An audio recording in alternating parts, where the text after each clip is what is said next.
Welcome to the Designated Drinker Show, the podcast that's raising the bar on craft cocktails. I am your host, Louise Solis, and with me, as always, is my very, very talented friend who always finished her summer reading assignments, the mixtress DC Gina.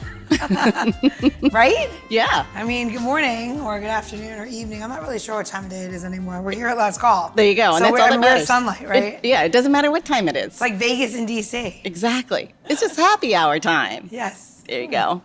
So, Gina, I have to admit, I never read War and Peace through and through. Did you? So it was required reading. I cheated. Yeah. I did the Cliff Notes. I never and then to make up for it, I watched the movie later on. But I've never read the book through and through. I have to admit. But generally, it's regarded as a masterwork of Russian literature and is considered one of the world's greatest novels ever. This literary work of art was written by Russian author Leo Tolstoy and was published in its entirety, because apparently when it was first released, it was a series. In its entirety, it was released in 1869 and is considered one of his finest works or literary achievements. But beyond just being one of the greatest authors of all time, good old Leo has a lot to talk about, or had a lot to talk about, I should say. He was nominated for the Nobel Prize in Literature every year from 1902 to 1906, and the Nobel Peace Prize in 1901, 02, and 09, but was never awarded the prize. Of course not. Of course not. Kind of crazy. And if that wasn't enough, do you know he had something in common with Henry Ford, Martha Stewart, Morgan Freeman, and even the famous fictional character Sherlock Holmes? Do you know why? He was criminal? Now, come on, Morgan Freeman? No, they were all... I don't know. He played a criminal once. I'm sure he did. No, he did. Right? Yeah. Oh, he did. Yeah, in Green Mile. Absolutely did. So they apparently all share the love for the humble bee and were dedicated beekeepers.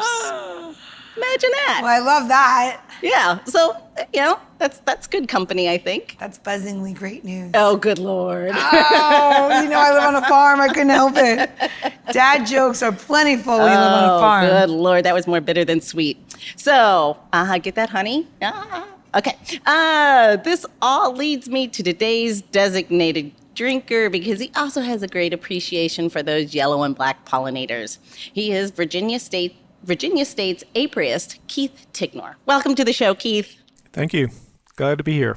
Great. So Gina's got tons of questions for you, and she's just can't wait to throw them out there. But let me start, please. Please tell us, what does that mean to be Virginia's Apiarist? Well, the definition I give to most people is I'm the beekeeper's keeper. I'm the regulatory person, or the head of the regulatory program for maintaining healthy bees in Virginia, making sure that as far as a bee population is concerned, what is out there is healthy, productive, and doing what it's supposed to do. That's awesome. So how did all this start for you? Why entomology? I've always had an interest in science.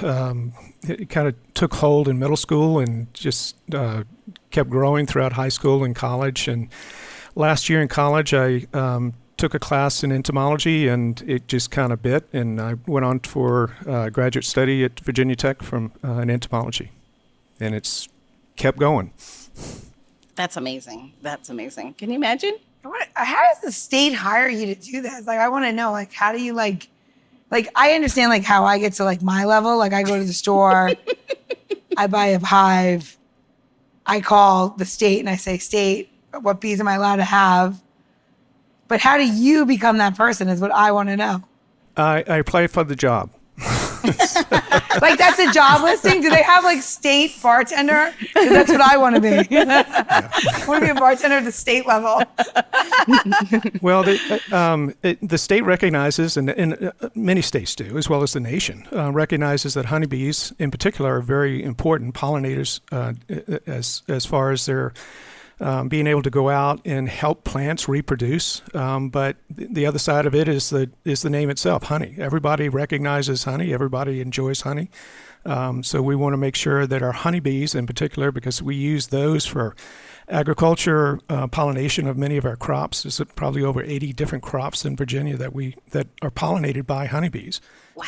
We want to make sure they're healthy, and so in order to do that, the state implemented the Apiarist or apiculture program that provides for helping beekeepers to maintain healthy bees.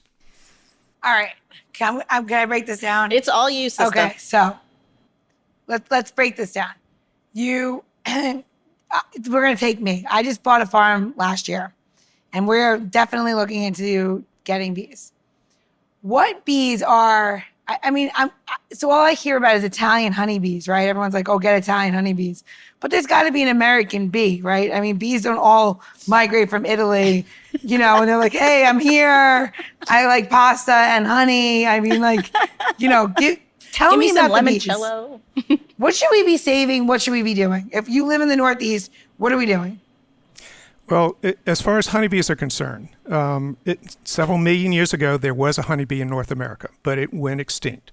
We've got a fossilized honeybee in amber that we can date it back, but it was only recently found.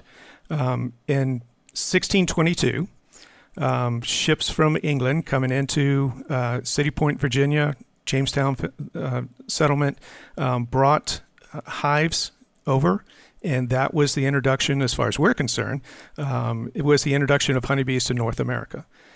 It went from there, spread throughout the colonies, throughout the United States eventually. And so now they're worldwide. There are several species of honeybees. Most of those are of Asian descent. The one that we have here in North America comes from Europe and North Africa. It's the Apis mellifera. And what you refer to as the Italian honeybee is a subspecies of that species. So, is it true that the markings on all these so a honeybee, they have different markings, right? Like you could tell the different species by their back, not just the stripes. Is that right, or is that another lie that people have told me? I just need to know. Well, there's the abdomen. I think you're talking about the stripes that's on the abdomen, and there's the ventral, dorsal, top, and the bottom. And they do have stripes. Many of our Hymenoptera, which are their honeybees and hornets and wasps, other bees, have some markings on the abdomen, some yellowish or brown or different coloration. Honeybees have the stripes. Depending on the species, depending on the subspecies, those stripes can vary. But in identifying the various bees that we have, we go much more in depth. We look at the length of their wing. We look at the size of their tarsi, their feet, how long their femurs are, different morphological characteristics. We look at the genetics of it. So there's a lot more that goes into it, but typically we, as far as the subspecies, the Italian Carniola, the Corsicans, the German honeybees that we use as subspecies of the Apis mellifera, the honeybee that we have here in the United States. That's we look at their behavior. We look at the coloration, as you indicated. So you have a novice beekeeper, somebody that's just thinking about doing it. Like, what would you suggest? Would you suggest that you go for what's a nice introductory? I mean, I can't believe I'm saying this. What's a good introductory bee to beekeeping? Because I feel like, when you start a farm, right? A chicken's easy, not easy, but you have to take care of chickens, and they're kind of self-sufficient for most of the day. But then if you get a goat, they're going to get into something, right? Mm-hmm. Like a chicken's not going to be, trying to run in the middle of the road. Goats, they're leaving. Talk about the bees. What's a good introductory bee? What's a bee that's beautiful, but you really need to be more advanced? Well, I use the example of my dogs. When I first got married, we had my wife brought into the family a poodle, purebred poodle, AKC registered, great dog, but had problems, physical problems and so forth. And as she got older, they became more of a problem. We now have a rescue dog, which is a mutt, a mixture of breeds. We see a lot less problems with that, and seems to be a little, stolen our hearts, if nothing else. Yeah. So I use that as an example to our beekeepers to say the best bee that's out there is a mutt. You can get a pure, or it's hard to get a pure line of bee. We can do some selection and trying to get specific characteristics and so forth. But we find that those that are locally raised, those that are available readily to our beekeepers, those mutts that have different genetic characteristics, different input of all their different behaviors and so forth, they seem to work the best. And I think people enjoy those the most. There's a restaurant in Sweden. It's called Noma. It's like the best restaurant in the world. And they just pulled out this honeycombs. And like, I want to ask this question because it's fresh in my head. He pulled out the honeycombs that he was going to use for a dinner that they were doing. And instead of them being like hexagons, they're hexagons here on your combs, they were very, very long, like very, very long and side by side, like really long. I would say like 1.5 inch long comb and stacked. It almost looked like corn, but long. What is it? Is that a different kind of bee? Or is that hive in the ground, or what is that? Well, the honeycomb of the honeybee, or the comb of the honeybee. Other insects like the hornets and wasps, they create comb as well. Theirs is created from paper. So they'll go out and they'll chew on leaves, they'll chew on the bark of a tree, so forth, macerate it and make it into their comb, but it's made out of paper. Honeybees excrete a wax from glands in their abdomen, and they'll manipulate that with their hand, their feet, and their mouth to make the comb. So each strain of bee makes a little bit different size comb. What they're making is they're making a cell, basically a room to raise their young in, to store their pollen, to store the food. So basically, if you think of the kitchen and the bedroom, it's all kind of combined into that one cell that makes up, multiple cells make up the honeycomb. Different strains of bees, different subspecies of honeybees have different size, but they're pretty close as far as that size. Typically, when they're drawing it out, it's the cells are kind of offset, so they're not in a straight line on top of each other. It helps to give more strength to the comb. It helps to give more stability when they're filling it full of honey. A pretty good way to keep it from falling apart. That is so cool. So they're like little architects too. What? Yes. The makeup, yeah. All right, here's my next question.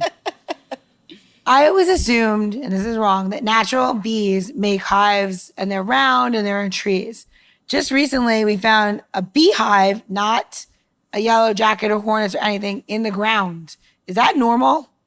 For yellow jacket, yes. Not for the What honeybee. about honeybees? Honeybees, a normal nest for a honeybee is located in a cavity. They're cavity dwellers.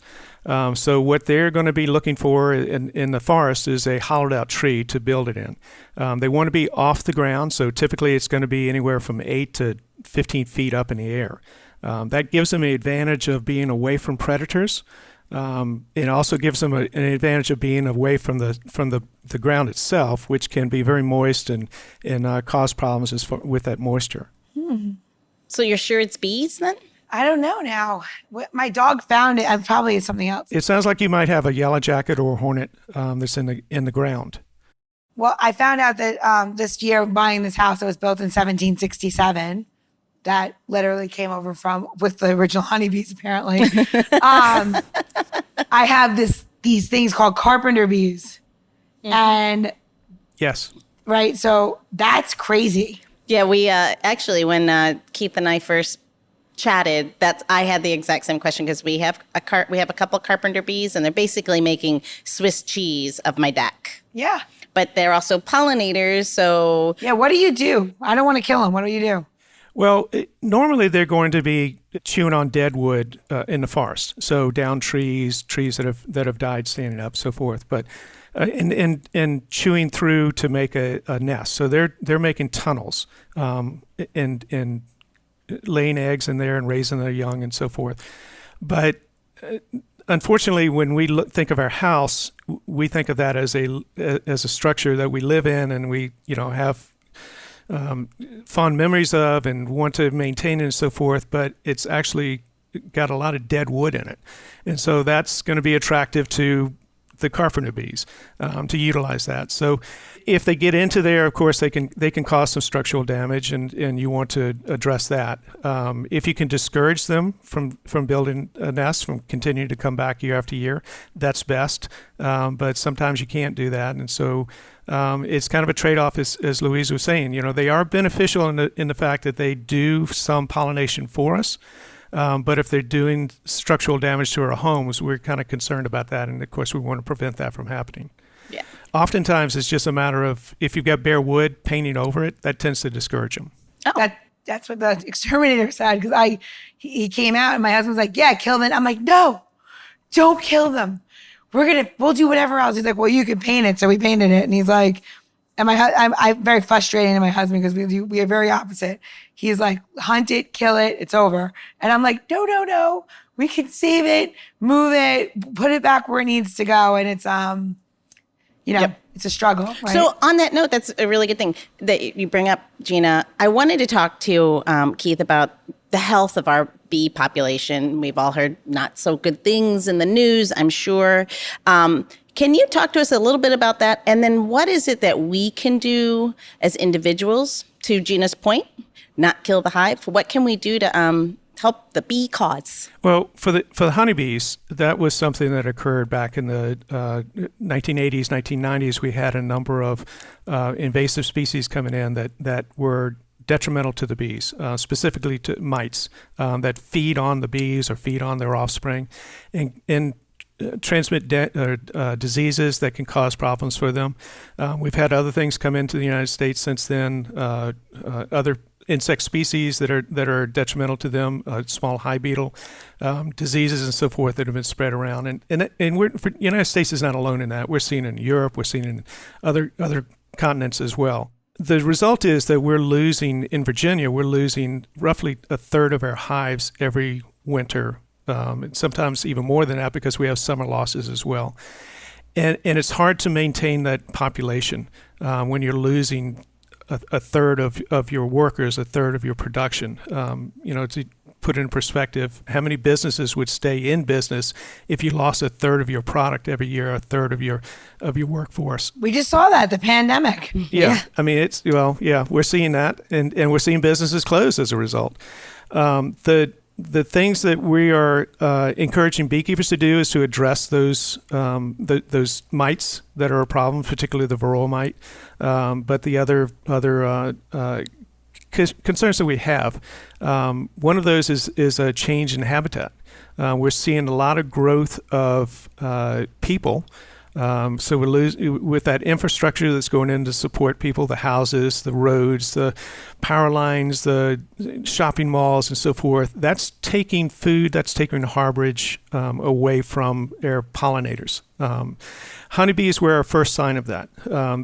They're really are our only managed pollinators that we have. We have others that we kind of semi-manage, but with the honeybee, we're in there every day, or can be in there every day, making sure that they're doing what they should be doing, which is going out, collecting pollen, collecting nectar for themselves, but also for our benefit, for that seed production of not just agricultural crops, but our forest and our wetlands, those plants that are in there.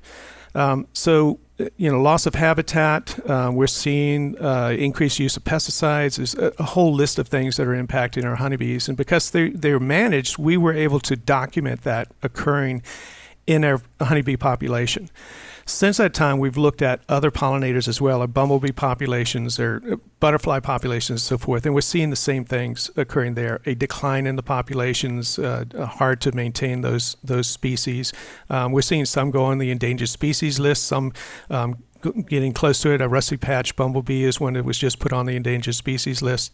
People know about the monarch butterfly, the concerns we have for that. So those are just two of many that we've listed as having concerns about.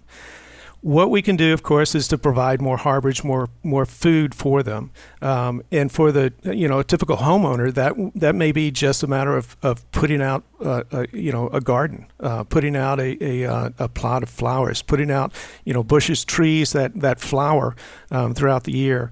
And so we can help them along as we're taking harvest away. Maybe some of that grass that we're using, we can convert that into a flower bed, and that would help them. If we have to control other pests, termites and other things that could impact our home, things that could be feeding on those plants that we want to maintain, use those pesticides wisely. Use some that are lower toxicity to our pollinators, and use them later in the day. Most of our pollinators are out looking for that food early in the morning. By midday, most of that nectar, most of the pollen is not as available, and so that's a time later in the evening that if they need to control, if a homeowner needs to control a pest on their property, later in the evening, late afternoon, that would be a time to use those pesticides.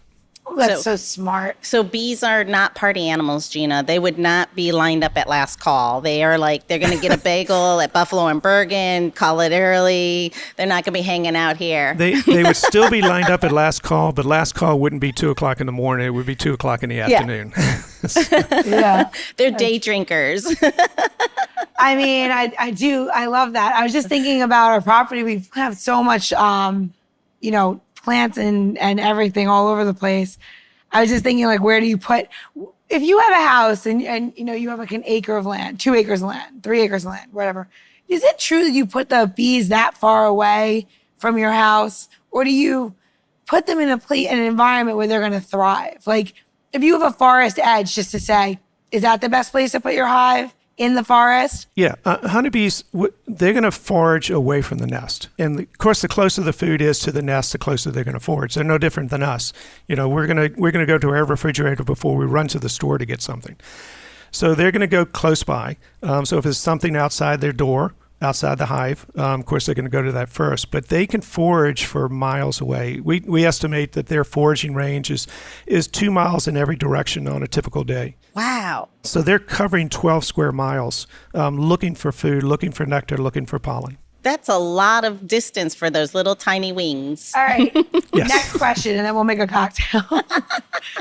I mean, this is a real Q&A today. It's Keith. I know. Tell us everything. So you have your bees. Is there a better nest? It's not nest. That's not the word. It's a nest. The nest is actually a hive. Yeah. The inside of a hive, correct me if I'm wrong, Keith, is a nest. Right. Yes. But what's the better thing to do? The ones with the you pull them out and they're like the sheets, or I saw the new ones now that they're they look just like a honey pot and then you can just extract it and you don't bother the bees. What do you think is the best to get?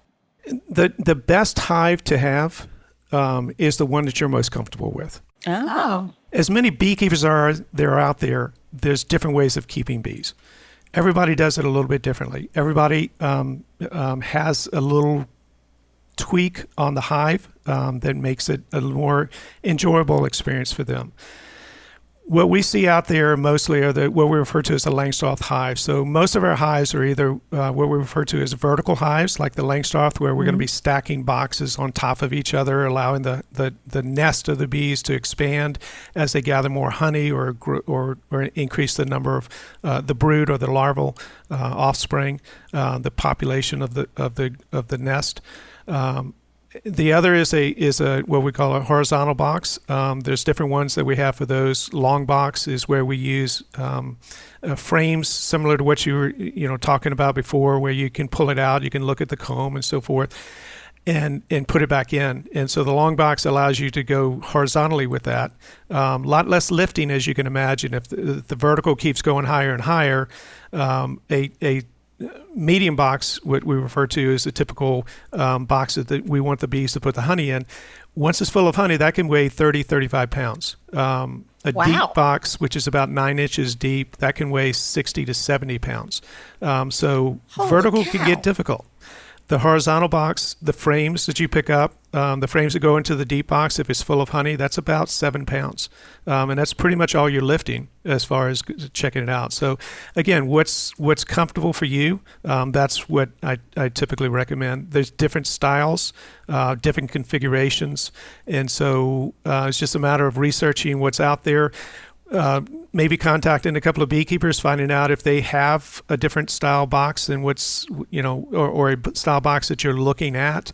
Maybe you can go out with them and see how they use it, see how it works for you. Do you think they would like wallpaper in their hives? Because I wallpapered my chicken coop, and my chickens seem to love it. It's a lovely little peach print. So I want to know, should I continue my wallpapering of the hive or not? Is white the best to have? Traditionally, a honeybee is painted white. Okay. And there's a story that goes behind that. Tell us. Back in the day when we started developing the modern beehive, back in the mid-1800s, white paint was cheap. Yeah. Colored paint was expensive. And so beekeepers use the white paint. And it actually turned out well, because what that does is it reflects the heat of the hot summers. A natural feral nest of honeybees is not going to be out in the middle of the field, being beat down with the sun and so forth, and so it can get very hot. It being out in the middle of a field, being exposed to the sun. That white color, that lighter color, helps to reflect the sun, helps to keep the temperature down inside the hive so that they don't get overheated. Natural wood, just staining it or varnishing it, that works just as well. You just what I don't recommend to people is to use a dark color. Pastels work well. Bees do see certain colors, and it helps them to recognize their hive versus another hive that may be nearby by painting it a different color. What colors can they see? Oh my God, I love it. Can they see pink? It's my favorite other color. My house is white, green, and now I'll make it pink. They can't. The reds are something that they have a hard time seeing. Okay. Green? Green is good. Like I said, pastels. They seem to work well. It's a lighter color. You can get different shades of it that tend to work well for the bees. This is a great. Keith, where have you been all my life? Does Maryland have a state apiarist? Yes. Many states, not all states have a state apiarist, but many states, particularly on the East Coast, do. So there's a state apiarist in Maryland and North Carolina, Kentucky, Tennessee, New Jersey, Delaware, Florida, all up and down the Atlantic coast. Are there bourbon bees in Kentucky? Because that would be awesome. I understand there's a bourbon honey. Yeah. Or should I say a bourbon with honey? There you go. I love that. All right, let's make a cocktail using our nature's beautiful friend, a little bit of honey, right? So one of the most traditional cocktails and classic cocktails is the bee's knees, which is traditionally gin, lemon, honey, right? Doesn't get any easier. Today we're gonna do a version of that with bourbon. I love whiskey. I heard that you're a whiskey fan, so we're gonna kind of like do this and make this delicious. So first thing you're gonna do is you're gonna cool off, you're gonna chill your coops with a little bit of ice, and then we're gonna add 2 ounces of whiskey. I'm gonna use Maker's Mark today. Speaking of Kentucky, and then we're gonna add 1 ounce of lemon juice, and then now this is kind of interesting, right? So we're gonna use the 1 ounce of lemon juice, and we're gonna do fresh squeezed. You can use, half an ounce, 3/4 of an ounce of honey syrup, and let's talk about that. Honey is very delicate, right? So you don't want to put it on the stove and cook it. What you want to do is maybe boil some water, heat it up, and then you're gonna make your simple syrup with honey off of the stove. You take, say, a cup of honey, cup of your warm to hot water, and you stir it. You really want to keep the temperature low on that because you'll damage the honey, and you'll no longer get any of the floral notes from the honey. So it's and those bees worked, and we just heard those bees worked damn hard for that honey. So we're gonna honor that. So again, depending on what kind of honey that you have, if it's how it's graded, whether it's a really dark amber or it's lighter. You might want to adjust your ratio of how much you're going to use in this. I'm going to use, in my drink, 1 ounce, just because this is a little bit on the lighter side. And we're going to pour that in. And now we're going to fill with ice, and then we're going to shake, strain, and that's it. Super easy, right?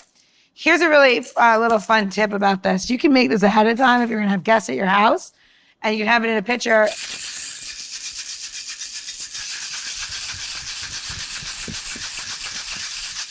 There we go. Fantastic. And now we're going to strain. Pretty, pretty, pretty. I'm just expressing a little bit of lemon peel across the top. Don't put it in the drink. You leave it in there, it's going to get too bitter. You don't really want that. Now, for our little pollinator friends, because they're so great and they need flowering plants, I stole one of the marigolds out of my garden this morning. And I'm going to show you a little trick. You can split the marigold, and you don't want to put a whole marigold in your drink. You just split it, and you take just how few. Pretty. You put it across the top, and you're going to get a nice bitter flavor and a really cool aromatic that normally you don't get. So there you go. So this is to you, Keith. Cheers. Cheers. This is so light and refreshing, Gina. It's easy, right? And it's for a non-whiskey drinker, which I am, this is just lovely. This is light. Are you a non-whiskey drinker or a novice whiskey drinker? Because I feel like that's where we're at Well, now. you know, if you know as well as our listeners, like you give me an option, it's going to be tequila. Yeah. But sometimes, you know. No, this is lovely. This is so pretty. All right, Louise. Oh, yeah. This is the bee's knees, Mama. Well, the bee's knees with the gin. Let's give a little homage to my history too. So where are they going to go to get this recipe, Gina? They're going to go to designateddrinker.show for this recipe and other how-tos and how to find Keith. And maybe we can do a link to some of the states that do have their own. I'm going to say Apiarist. It's okay. It's their own Keith. Each state's Keith. I know. What state? Yeah, exactly. Each state's Keith. That's a hard thing to say. There you go. Again, go to designateddrinker.show. There you go. So I think we're at that point. Okay. I do think we're at that point. All right, Keith, this is my last question. It's my favorite question. It's how we know if you listen to the show or not.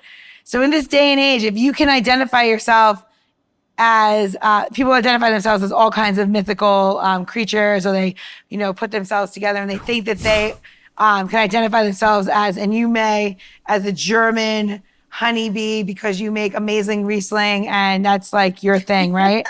If you can identify yourself as one ingredient, what would that be and why? Well, of course it's going to be honey. That was a shuh. Yeah. I've been identified for so long with honeybees and beekeeping. So yeah, I'd have to go along with if I identify with one ingredient, it would have to be honey. Well, I love that. There you go. That was easy peasy. Sweet and complex, right? There you go. Well, thank you so much. I'm excited. I know. Now you got all this bee knowledge. I know. I'm going to have to offline it and start with the beekeeping. Well, good thing is you'll have this recording and go back and hear all of Keith's advice over and over again. I mean, obviously there'll be a typewriter by my beehive just because it would be so wax poetic, right? Oh, terrible. On that bad dad joke, let's wrap the show. Okay. Cheers. Cheers, Keith. Thank you for having me. Thank you for being here. The Designated Drinker Show is produced by Missing Link, a podcast media company that is dedicated to connecting people to intelligent, engaging, and informative content. Also in the Missing Link lineup of podcasts is Rodger That, a podcast dedicated to guiding you through the haze of dementia, led by skilled caregivers Bobbi and Mike Carducci. Now, if you're looking for a whole new way to enjoy the theater, check out Between Acts, an immersive audio theater podcast experience. Each episode takes you on a spellbinding journey through the works of newfound playwrights, from dramas to comedies and everything in between. Find Missing Link's League of Podcasts on Apple Podcasts, Spotify, or wherever you find your podcasts. Please don't forget to subscribe, download, and review the shows. Your review helps our shows reach new audiences. To find out more about Missing Link, visit missinglink.company. That's missinglink.company.